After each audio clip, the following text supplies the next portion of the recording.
Assalamualaikum warahmatullahi wabarakatuh. Perkenalkan, nama saya Ahmad Fatul Ardi, NRP 11031710106 dari kelas 3.3 LKA. Di sini saya akan menjelaskan tentang ketika pada lingkungan migas. Sebelumnya, apa itu perusahaan migas? Yakni perusahaan yang bergerak di bidang pengolahan minyak bumi.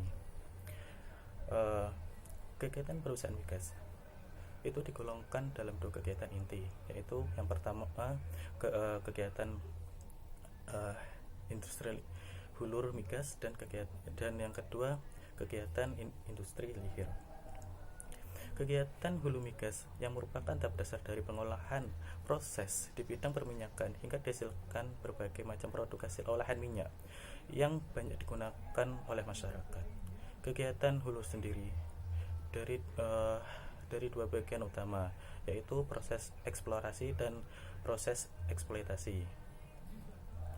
Sedangkan kegiatan hilir sendiri adalah proses pengolahan minyak mentah maupun gas alam sampai pada tahap pemasaran hingga produksi.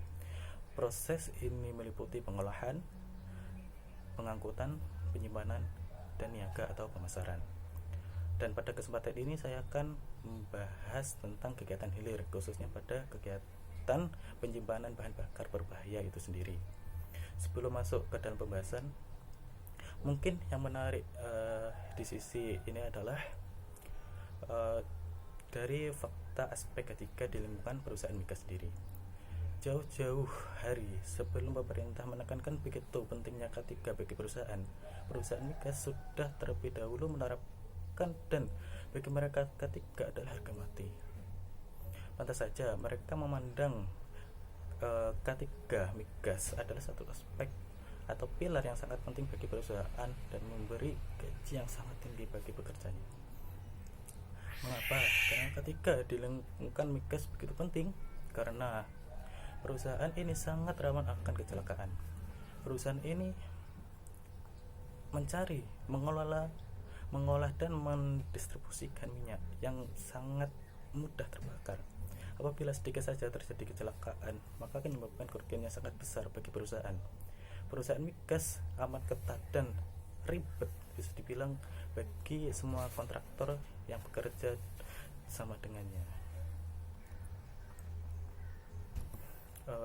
Bagaimana tidak, sebatang rokok atau seperti korek api yang harganya Rp1.000 kalau tidak bisa dikendalikan bisa membakar habis industri dan pekerjanya, menyebabkan kerugian materi triliunan rupiah dan bahkan nyawa,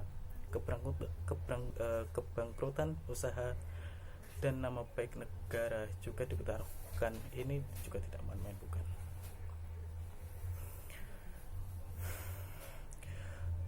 Yang tak penting adalah pengelompokan bahan bakar zat berbahaya kimia itu sendiri. Di dalam penyimpanan mutlak itu diperlukan sebagai tempat ruangan yang dapat dimanfaatkan sebaik-baiknya dan aman. Mengabaikan sifat-sifat fisik dan kimia dari bahan yang disimpan akan mengandung bahaya seperti kebakaran, peledakan, mengeluarkan gas atau uap debu beracun, dan berbagai kombinasi dari pengaruh tersebut. Berikut akan saya jelaskan tentang penyimpanan bahan bakar berbahaya beserta tata cara proses dalam penyimpanannya. Yaitu yang pertama, bahan bakar berbahayanya itu satu, bahan bakar kimia beracun atau toksik biasa disebut. Bahan ini dalam kondisi normal,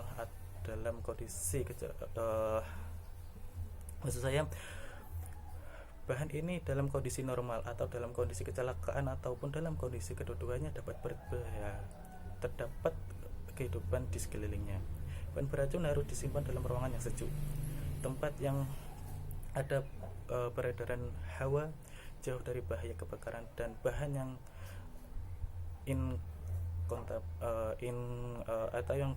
tidak dapat dicampur harus dipisahkan satu sama lain jika panas menyebabkan proses penguraian pada ada bahan tersebut, maka tempat penyimpanan harus sejuk dengan sirkulasi yang baik, tidak terkena sinar matahari langsung dan jauh dari sumber panas.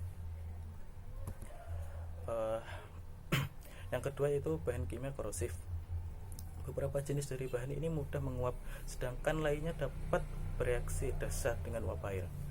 Bahan ini harus disimpan dalam ruangan yang sejuk dan ada peredaran hawa yang cukup untuk mencegah peredaran terjadinya pengumpulan uap.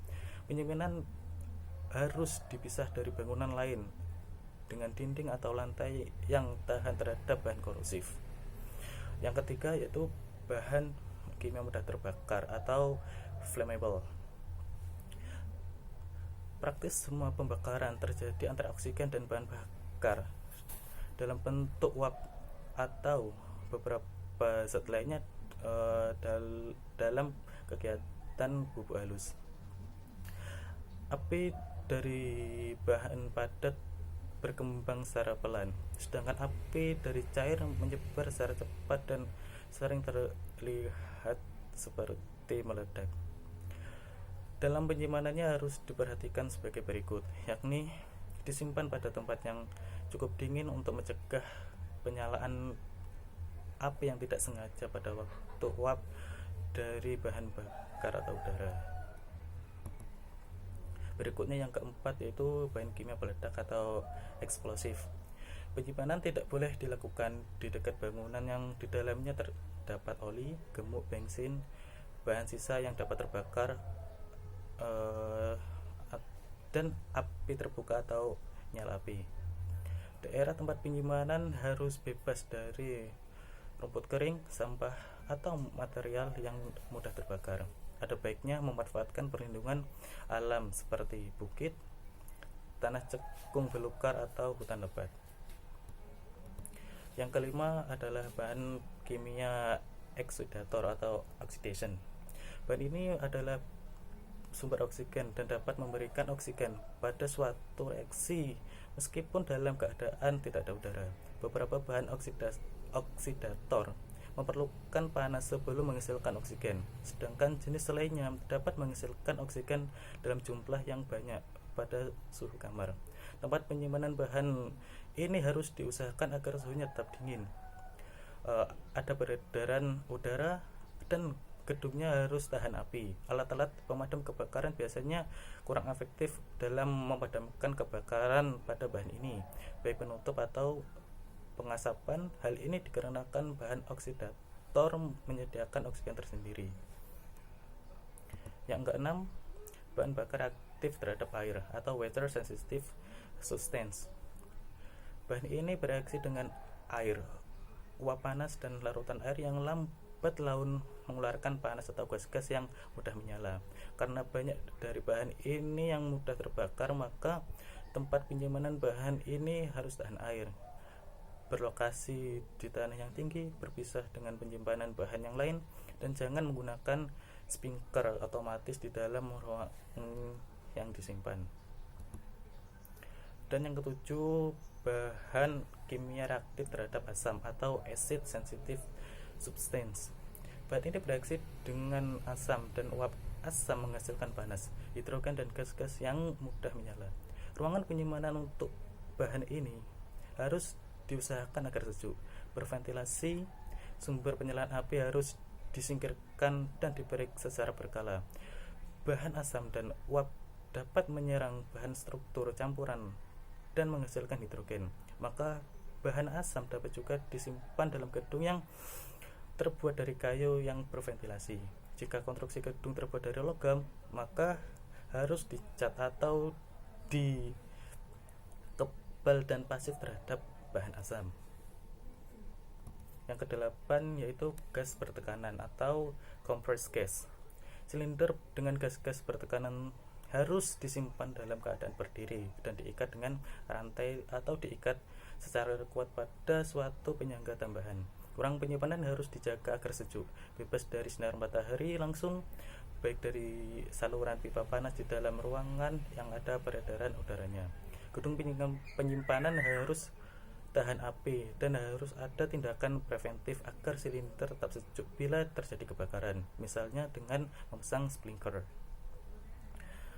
Dan yang terakhir, ke-9, yakni bahan kimia radioaktif atau radioactive substance. Bahan ini meliputi isotop radioaktif dan semua persenyawaan yang mengandung radioaktif. Pemegang zat radioaktif dan sumber radiasi harus memiliki instalasi fasilitas atom, tenaga terlatih untuk bekerja dengan zat radioaktif, peralatan teknis yang diperlukan, dan dapat izin dari Batan.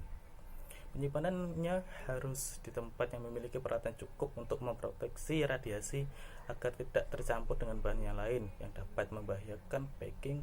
Keamanan dan bahan radioaktif harus mengikuti ketentuan khusus yang telah diterapkan, dan keutuhan kemasan harus dipelihara. Demikian penjelasan saya tentang K3 Migas. Terima kasih atas perhatiannya. Assalamualaikum warahmatullahi wabarakatuh.